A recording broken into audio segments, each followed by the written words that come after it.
Welcome to Red Story, friends.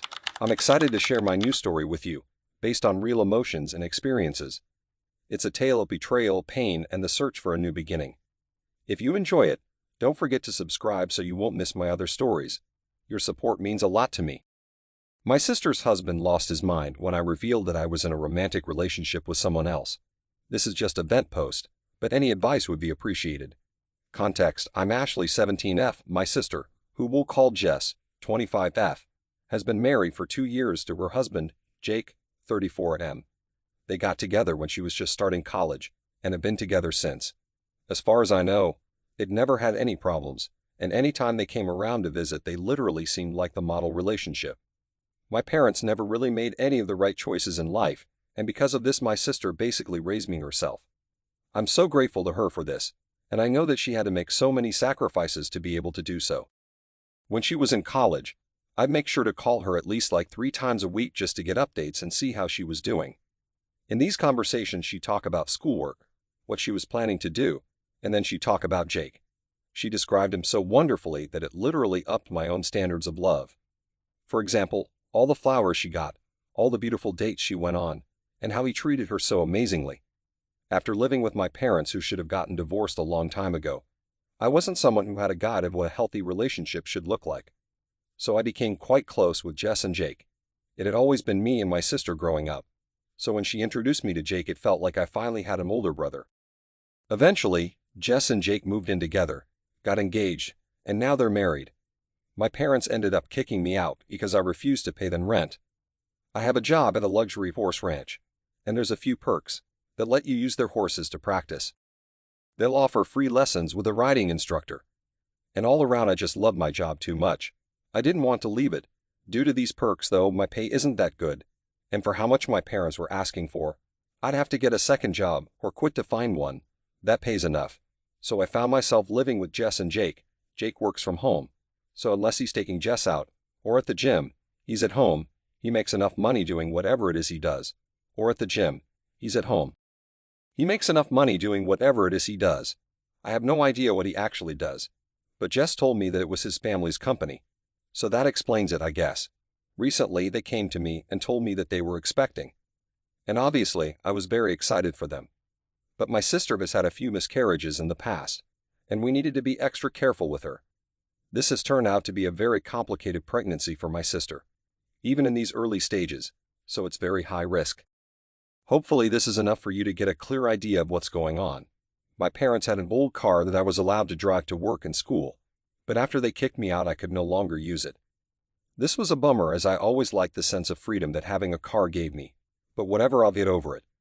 Jake insisted that he would start taking me to school in the morning, and then driving me to and from work. I was extremely grateful for this because I didn't have to take the bus or walk. So after Jake finished his daily routine at the gym, he would head home, shower, get me Starbucks, and drop me off at school, and then in the afternoon he would pick me up from school, and then drive me to work.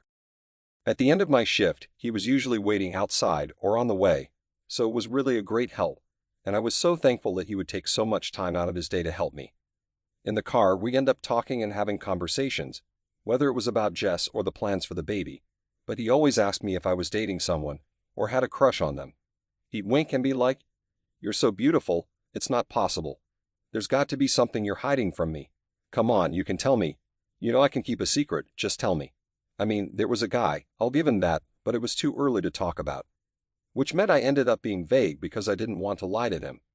Basically just playing coy, and not answering any of his questions with too specific of an answer, because I just didn't feel like jinxing myself. Eventually, Alex, 19M, the guy that I was talking to, asked me on a date. His family owned the ranch that I worked at, and so we ended up spending a lot of time together while I was working. Usually during my shifts he would come and help me out, or we'd go riding together. I was really excited, and on the way home after my shift, I ended up telling Jake. He immediately went cold. I don't know how else to explain it, but there was no longer a familial warmth. He started asking a lot of questions, very matter-of-factly, and I answered because I figured it was just the protective older sibling thing, and that it might take some time for him to get used to it. But then when I told him that we'd been talking for a month or so, he freaked out and got really angry. I ended up crying when he started calling me a liar and saying that I've been trying to hide this from him. The one thing that stayed on my mind since is that he literally said, "What about us?" Which has left me so confused, because what does he even mean? The worst part is that now, because of how he acted, I'm overthinking a lot of what has happened since I came to live with them. There's a pool in the backyard of Jake's house, and sometimes I'll go out there to swim or just to lie out there and tan. However, I've now come to realize that any time I went out for a swim, or tried to sunbathe, that Jake would make an excuse to come and do something outside, whether he'd start up the grill or mow the lawn. I get that feeling that I was being watched, but a few times he just started swimming with me, but I figured he was just trying to work out like me. After I get out of the pool, I go to take a shower in the hallway. Jake and Jess have their own connected to the master. After I'm done with my shower, I would go to my room, and then get changed and sleep. Sometimes, though, in that short distance between hallway and room, in which I'm wearing nothing but a towel, Jake would be like waiting for me, and then he'd say goodnight, which I would say back to him. But now I'm wondering if there was another reason for that. I don't want to bring these concerns up to my sister because of how fragile she's been recently. This pregnancy is really hitting her heart, and I just don't want to say anything because it could end up hurting her or the baby, and I just need an answer as to whether or not I'm overthinking. More info. I really didn't even consider the fact that my sister could take his side over mine, but after everything I've read in the comments, it makes me think I should start collecting that evidence. Also, I will definitely try my best to switch the dynamic between him and me without raising red flags. I'm more than willing to tell my sister if I feel like there's any immediate danger, but as I said before, I don't think he's that type of person. I'd rather wait until she's healthier to try and relay this news, just to be on the safe side, considering my sister could seriously get hurt from not just the emotional damage, but the risk in her pregnancy. I'd like to give him the benefit of the doubt, but it was really scary seeing the way he flew off the handle like that. I really do feel like he's probably just been under way too much stress, as my sister's pregnancy is truly high risk, and he's had to take care of her much more than usual. He's probably just worried that something is going to happen to her. However, even if I do give him the benefit of the doubt, I should establish some boundaries. When he had that blow up, it really unnerved me, and I didn't feel safe. I know I'd never be able to overpower him. So I'm going to ask a few of my friends if they'd be willing to carpool me, and I'll reach out to Alex to see if he can give me a ride to and from work. Worst comes to worst, I'll just find a job that I can walk to. In the meantime, I'll definitely try and emphasize the brotherly relationship that I feel with him. I'm going to try and stay pleasant because I really don't feel the need to be hostile and create an aggressive environment. Other than that, I'll be taking some steps to see if I can change my situation. Update: is my sister's husband acting weird, or am I overthinking? I'd just like to say thank you, first of all, to everyone who left a comment on my last post offering advice in any sort of way. Last night, after reading all the comments, I realized that I'm no longer safe in this situation and will be making changes from this day forward. As much as I respect and love Jake, I don't think the risk is worth it. I did try and initiate a conversation with him after I posted and got some advice, just to see if there's a chance we might be able to talk about this. But he was still in a bad mood, so I just went to my room. In the middle of the night, I felt like I really needed to get out of the house though. I really just started feeling so trapped, and I decided that I would take a walk to my smoke spot and then try to clear my head.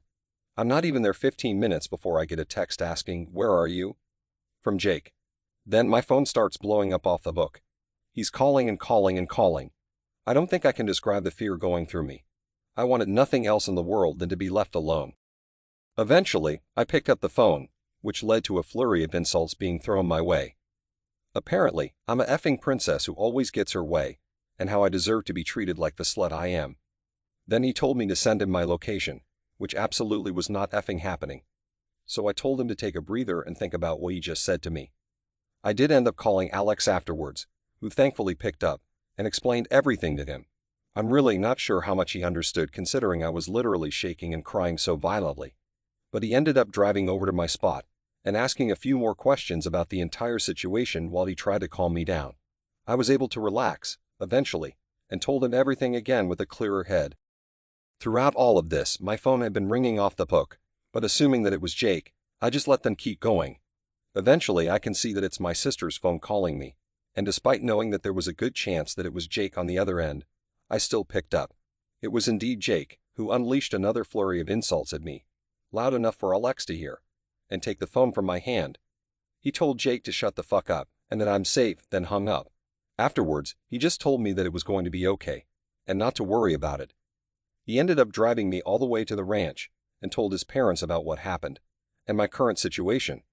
I'm really grateful that they decided to take me in and let me stay in one of their extra rooms for a little more work around the farm. After that, I just kind of cuddled with Alex and tried my best to fall asleep. I ended up not going to school today because I'm just trying to take a breather. However, after Jake's reaction and the comments getting to my head, I seriously began to worry for my sister, who I ended up calling. Gladly, she was the one who picked up, and it was obvious that she had been crying. She asked me if I was safe and if I was okay. Jess told me that the night before, she had woken up to Jake's yelling, and it really startled her, so she pretended to still be asleep. She ended up hearing him come back into their room and take her phone off of her charger. Afterwards, she heard the yelling again, and then the front door slamming. Apparently, Jake had gone to look for me, and had kept my sister's phone with him. She told me she had no idea what to do, but she was just scared that he was going to genuinely hurt me. After an hour or so, Jake had come back home, but he was clearly still in a bad mood, because when she asked where he was and what happened, he ended up blowing up on her too for questioning him.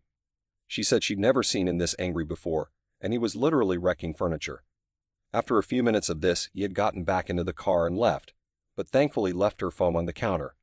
She looked at the call logs and saw all the calls to me.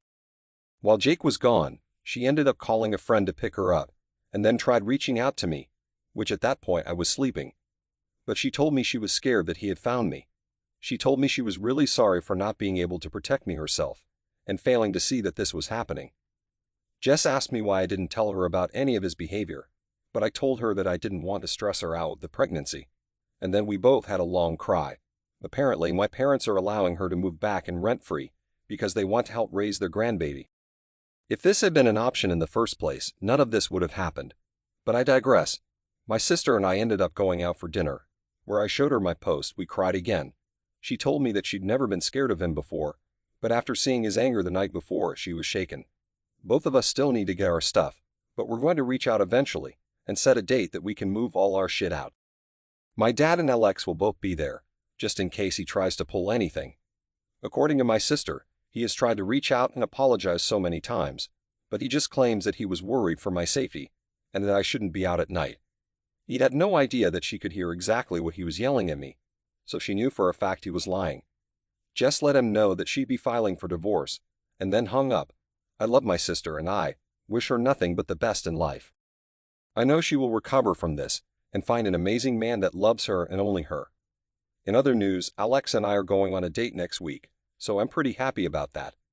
But genuinely, thank you to the Reddit commenters for stressing me out so badly that I just needed to go on a smoke break. I think you may have saved me. I don't know what would have happened had I been in my room that night, but I'm grateful that I didn't have to find out. I think you may have saved me. I don't know what would have happened had I been in my room that night, but I'm grateful that I didn't have to find out. If you really like our videos, then don't forget to like, share, and subscribe. Have a good day.